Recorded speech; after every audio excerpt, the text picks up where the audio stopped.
We delight in the beauty of the butterfly, but rarely admit the changes it has gone through to achieve this beauty. Mary Angelou.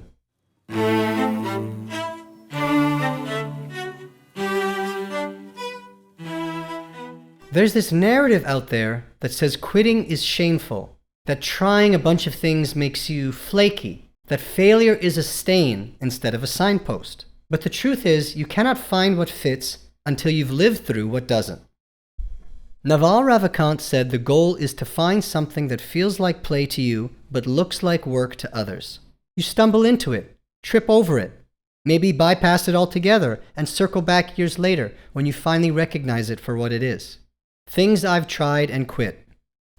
Yoga, Canada, the US, China, a master's in education, wine certification, traveling English language instructor, investment banker.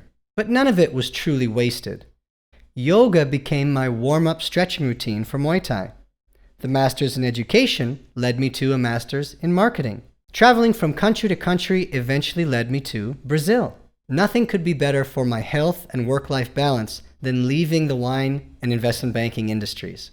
And if I had followed the finish what you started, I'd be trapped in a lot of cages I didn't want to be in.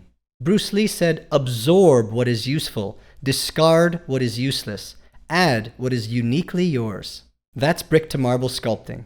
In David Epstein's book Range, he postulated the world is not built by specialists. Generalists who explore many domains thrive in messy, high-stakes situations. Yes, our school systems, industries, social media platforms all want us to be one thing. They all want us to have a thing, to be a gimmick. But there are people out there who create new categories because they've tried everything first.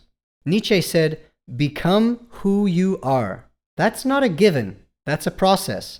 One trial, one quit, one evolution at a time. Marcus Aurelius said, the impediment to action advances action. What stands in the way becomes the way. Every roadblock I've ever hit, burnout, sickness, heartbreak, boredom, these were signs that I had reached the edge of one life and the start of another. When my knee blew out and I couldn't train Muay Thai, I had music to fall back on. When I was very sick in China for 6 months, I turned to writing when I couldn't sing. That's one of the gifts of not being a specialist. You never run out of tools. James Clear would call this systems thinking. You don't put everything into one big goal. You build scaffolding so you can continue to climb even when one side gives way. Who told you that quitting made you a loser? What are you still clinging to out of guilt, fear, or inertia that's quietly killing your curiosity? What if you just let go? Quit early, quit often, and only keep what lights you up. Being well-rounded in itself is a type of resistance, an anti-fragility. Capitalism rewards niche. Life rewards range. On the Tim Ferriss Show podcast, Elizabeth Gilbert talked about how curiosity is more sustainable than passion. Passion burns hot and fast.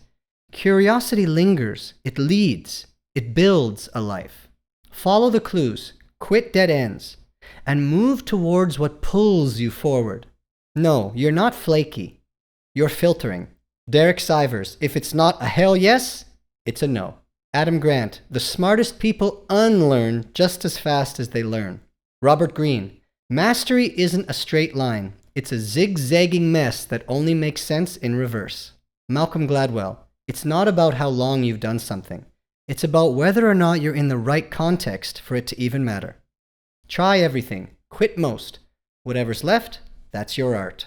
All right, builders, see you every Sunday. And remember, growth equals walking away from who you're not. Brick by brick, we'll get there. Valeu!